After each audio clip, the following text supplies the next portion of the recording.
On 3rd June, tragic incident happened in port of Kaohsiung, Malaysia.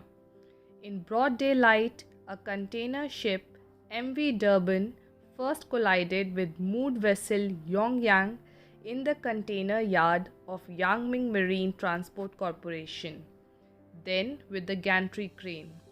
In this incident, 2 dockyard crew were trapped in the debris and 1 dockyard crew was injured.